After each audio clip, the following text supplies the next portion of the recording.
imagina que você é um instituto de pesquisa, né, e que você quer desenvolver um projeto. Então, quem vai pagar por esse projeto? Né? Então, existe uma verba do governo que é dedicada a projetos, e esse projeto, ele tem uma demanda de trabalho que às vezes não coincide com a capacidade de RH, né? Recursos humanos de dentro do instituto. Então, para suprir essa diferença entre a quantidade de pessoas para trabalhar nesse projeto e as que você tem contratadas, que é grande hoje, como você sabe, né, nós perdemos bastante funcionários, não só para a pandemia, já vemos perdendo, e ao longo do tempo não foi reposto. Então, a gente tem muitas pessoas que se aposentaram ou que mudaram de carreira e que não foi colocado ninguém no lugar. Mas você precisa fazer um satélite. E para você fazer esse satélite, você precisa de pessoas. Então, para você colocar pessoas lá e ainda não ter um concurso aberto, um nível de comprometimento com a folha de pagamento, né, os recursos do governo, eles têm, então, essa modalidade que seriam essas bolsas de fomento, que são bolsas que têm uma duração controlada, são um período de 2 anos, 3 anos, 5 anos, geralmente fornecidas pelas instituições de apoio e fomento, como o PCI e CNPq, às vezes FAPESP, às vezes outros órgãos, fundações como a FUNCAT, que pagam para essas pessoas trabalharem por esse período na instituição em algum cargo. Então, essa modalidade não é uma bolsa de mestrado nem de doutorado, que é para você estudar, ela é uma bolsa para você atuar em uma atividade dentro do instituto que visa cumprir um projeto, né?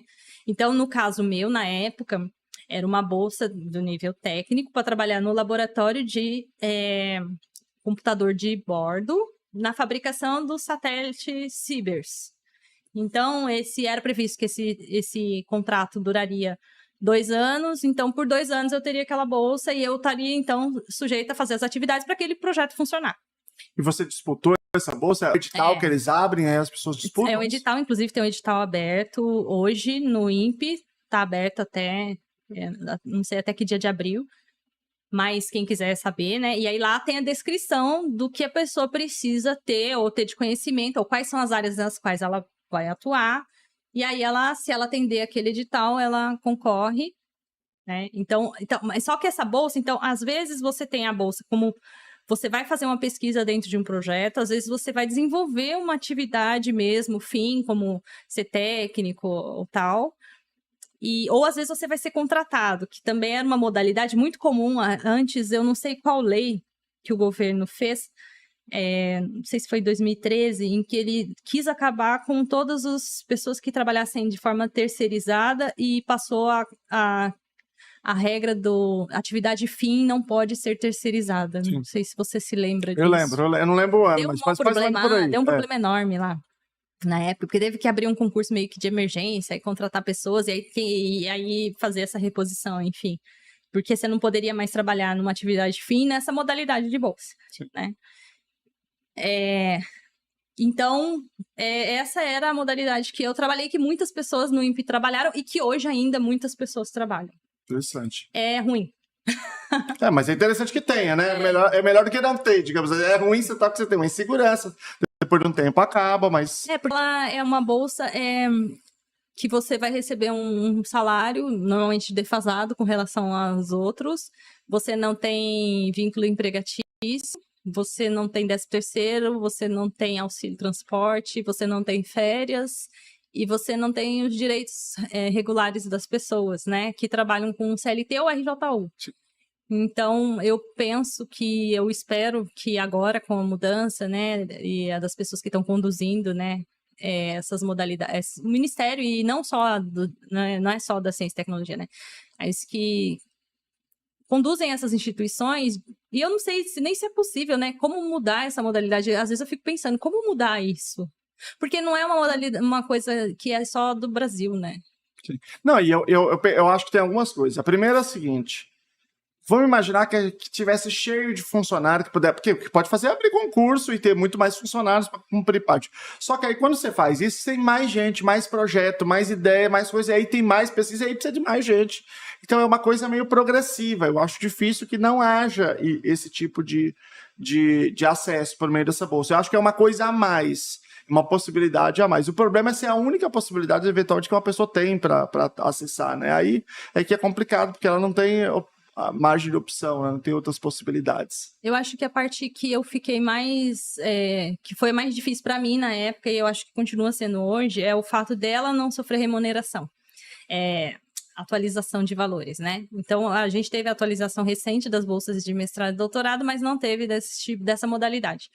E aí você vai olhar o edital lá e ele é quase chocante, assim, com os requisitos, né? Então, você tem que ter, sei lá, mestrado, doutorado, 7 anos de experiência na área tal e tal e tal e tal e tal, e você vai ganhar, sei lá, um mínimo e meio. Tipo assim, vamos dizer. É totalmente desproporcional. É desproporcional. E isso daí tá levando à situação em que a gente não tem como substituir as pessoas, porque o valor tá tão defasado que ninguém quer. E aí, quem acaba aceitando trabalhar nesse cargo, e eu acho que acaba entrando num círculo quase que vicioso, são as pessoas que acabaram saindo dali do ambiente de pesquisa e querem manter algum vínculo para poder estar em alguma atividade vinculada e aceitam passar por isso. Mas que essas pessoas mesmo, se estivessem no mercado, talvez estariam muito mais remuneradas, mas o mercado não tem modalidade de pesquisa. Sim, A maioria não tem, pelo menos para áreas tão específicas como as que são essas lá, da né? área espacial. Eu acho que a profissão de cientista do Brasil... Quer dizer, a profissão não existe em si, né? Mas a posição de cientista no Brasil é uma posição absurda. Só se você for alucinado por ciência para você trabalhar com isso.